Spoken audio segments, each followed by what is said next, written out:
하나님 말씀은 신약성경 마태복음서가 되겠습니다. 신약성경 마태복음 10장 1절로부터 7절까지 말씀 함께 보시겠습니다.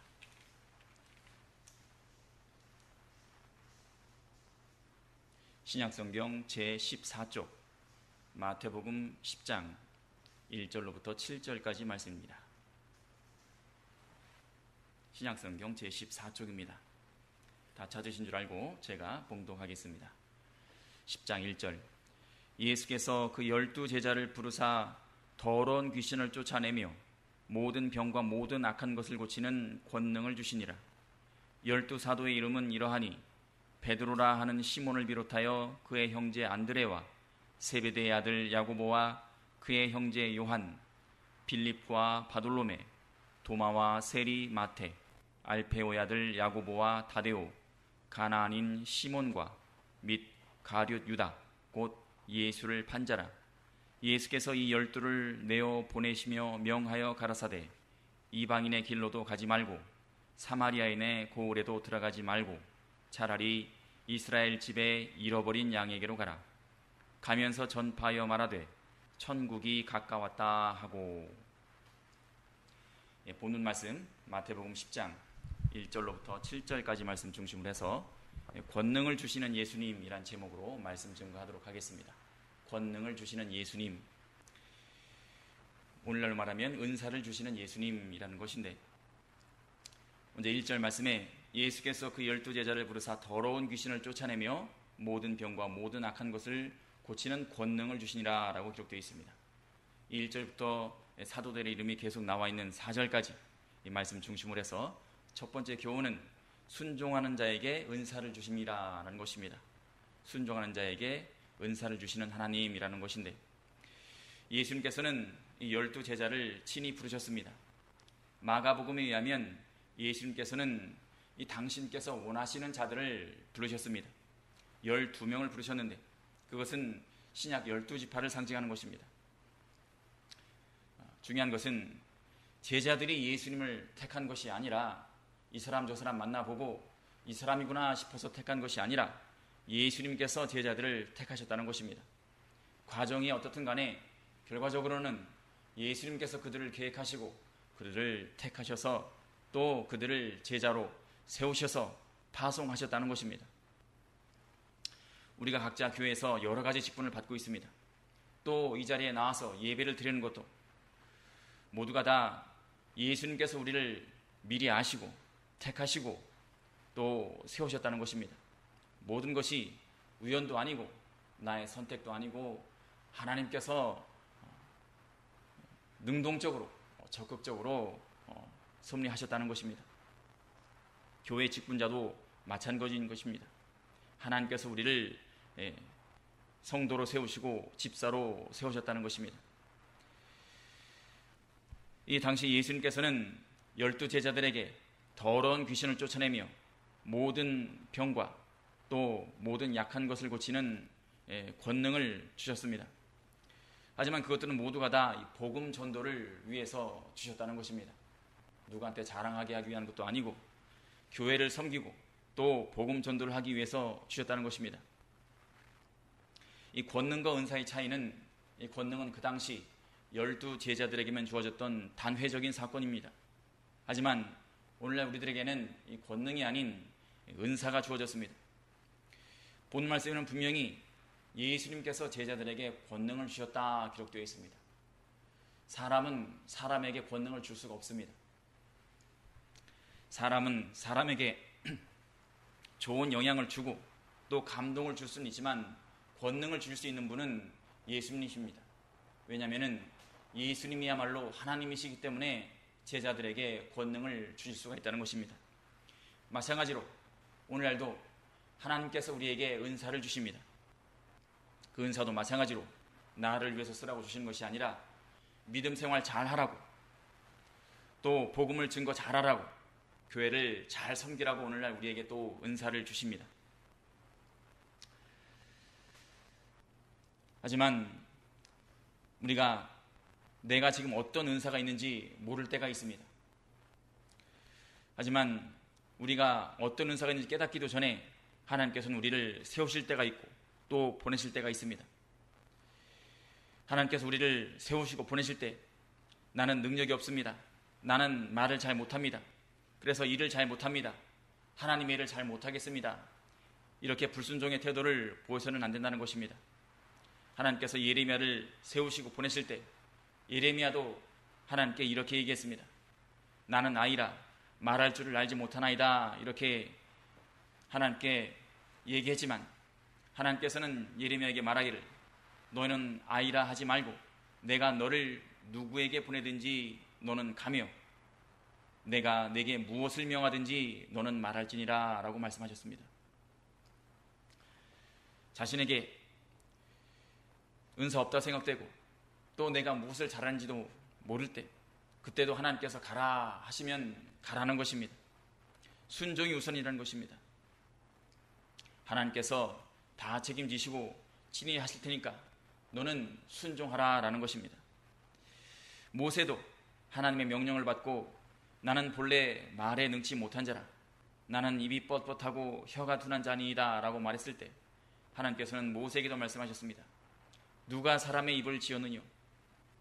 누가 벙어리나 귀머거리나 눈 밝은 자나 소경이 되게 하였느냐라고 모세에게 되물으셨습니다. 내가 여호와다 라고 말씀하셨습니다. 나 여호와가 아니뇨. 사람의 입을 지으시고 벙어리도 지으시고 눈 밝은 자나 소경이 되게 하신 분이 다 하나님이십니다. 하나님께서 말씀하시고자 하는 것은 전능하신 하나님이 함께 하셔서 할 수 있도록 하신다고 하는데 왜 못한다고 하느냐라는 것입니다. 하나님께서 우리를 세우시고 부르시고 세우시고 보내실 때에는 다 우리에게 이미 은사가 주어졌다는 것입니다. 순종만 하면은 하나님께서 은사를 주시고 함께 해주신다는데 왜 못한다고 불순종의 태도를 보이느냐라는 것입니다.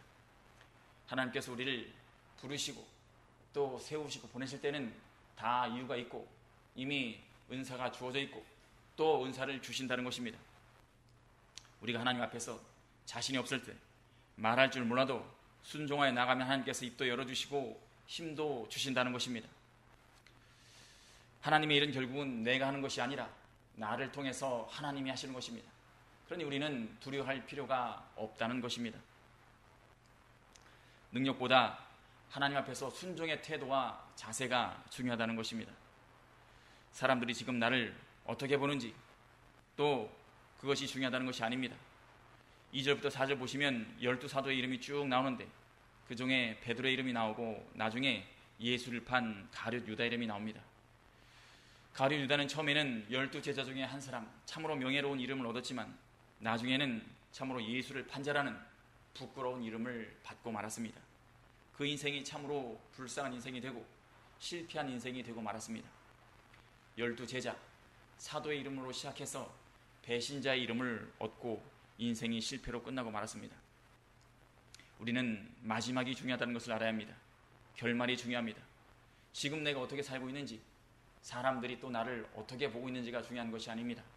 끝까지, 마지막까지 예수님께 주신 사명을 잘 붙잡고 또 그 길을 걸어 나가는 것이 중요합니다. 그러니 우리는 항상 교만하지 말아야 한다는 것입니다. 교만은 넘어짐의 앞잡이고 또 실패의 선봉인 것입니다. 우리는 능력이 없어도 늘 순종하는 자세로 끝까지 겸손한 자세로 하나님의 일을 해 나가야 할 것입니다. 5절부터 6절까지 말씀 보시면 예수께서 이 12를 내어 보내시며 명하여 가라사대 이방인의 길로도 가지 말고 사마리아인의 고을에도 들어가지 말라. 차라리 이스라엘 집의 어린 양에게로 잃어버린 양에게로 들어가라 라고 말씀하십니다. 양에게로 가라 라고 말씀하시는데 예수님께서는 12제자를 부르시고 일정 기간 제자 훈련을 하시고 드디어 전도 실습 파송을 하십니다. 그러면서 하시는 말씀입니다. 이스라엘 집에 잃어버린 양에게로 가라.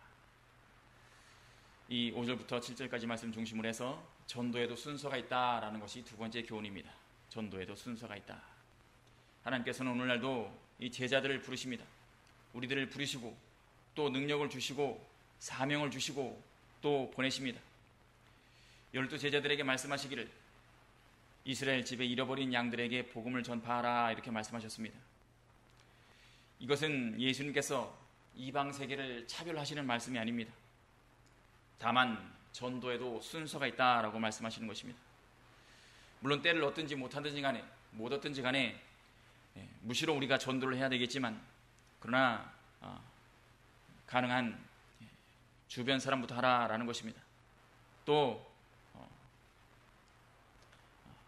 교회에 다닌 적이 있었던 사람들, 교회에 다니다가 시험에 들었거나 낙심해서 교회를 떠나갔던 사람들을 먼저 전도하라라는 것입니다. 빛이 가까운 데서부터 멀리 가듯이 가까운 데부터 비추라라는 것인데 이 말씀이 참으로 합리적인 것입니다. 오늘날 교회를 다니다가 교회를 떠난 사람들이 참 많습니다. 낙심해서 혹은 여러 가지 이유로 교회를 떠난 사람들이 많은데 이 사람들 중에 안티크리스찬이 참으로 많습니다. 이 사람들을 그냥 두면은 역전도 현상이 일어납니다. 사람들에게 이야기를 내가 교회 다녀봐서 아는데 별로더라. 내가 다녀봐서 아는데 거짓말이 많더라. 사람들이 사랑이 없더라. 잘 알지 못하면서 본인이 견디지 못해서 나왔으면서 이렇게 안티크리스찬으로서 악선전을 할 때가 많다는 것입니다. 우리는 먼저 우리 주변에 교회를 떠나갔던 사람들을 찾아가서 먼저 회복할 수 있도록 도와주고 기도해주고 바른 길로 나아갈 수 있도록 인도해줘야 한다는 것입니다. 7절부터 8절 말씀에 가면서 전파하여 말하되 천국이 가까웠다 하고 병든 자를 고치며 죽은 자를 살리며 문둥이를 깨끗하게 하며 귀신을 쫓아내되 너희가 거저받았으니 거저주어라. 읽는 김에 8절까지 읽었는데 예수님께서는 12 제자들에게 보내시면서 사명을 하나 주십니다. 사실은 이 사명을 위해서 권능을 주셨다는 것입니다. 우리가 오늘 은사를 받은 것도 다 이유가 있습니다. 믿음을 굳게 세워주고 또 복음을 증거하고 교회를 바로 세우기 위해서 그 옛날 예수님께서 제자들에게 권능을 주셨듯이 오늘날 우리들에게 은사를 주신다는 것입니다. 가서 천국이 가까웠다 전파라라고 말씀하십니다. 천국은 우리가 잘 아는 대로 하나님이 통치하는 세계입니다. 그러나 우리가 꼭 죽어서만 가는 곳이 천국이 아니라는 것입니다.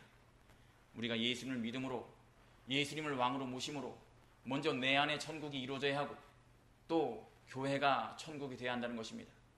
내 안에 이루어진 천국 또 우리가 몸으로 경험하는 이 교회의 천국을 세상 가운데 전파하는 것 이것이 바로 천국이 가까웠다라고 전파하는 것입니다. 물론 우리가 육신이 잠들어서도 천국에 갑니다. 그러나 그 천국은 우리가 잘 알지 못합니다. 먼저 내가 경험한 천국을 세상 가운데 전파해야 한다는 것입니다. 오늘날 우리들에게는 그 옛날 사도들에게 주어졌던 귀신을 쫓거나 무슨 병을 고치고 약한 것을 고칠 수 있는 권능, 은사를 가지신 분들이 많지 않습니다. 어떻게 우리가 천국이 왔음을 전파하느냐? 먼저 내 안에 이루어진 천국, 내 안에 하나님께 주신 성령의 열매, 사랑과 희락, 화평, 오래 참음, 자비, 양선, 충성, 온유, 절제 이런 것만 세상 가운데 증거를 해도 얼마든지 우리가 천국이 가까이 왔음을 전파할 수가 있다는 것입니다. 요즘은 예수님께서 우리에게 귀신을 쫓아낼 수 있는 권능을 주신다 해도 귀신 들린 사람이 많지 않고 또 병은 병원 가면은 잘 고칩니다.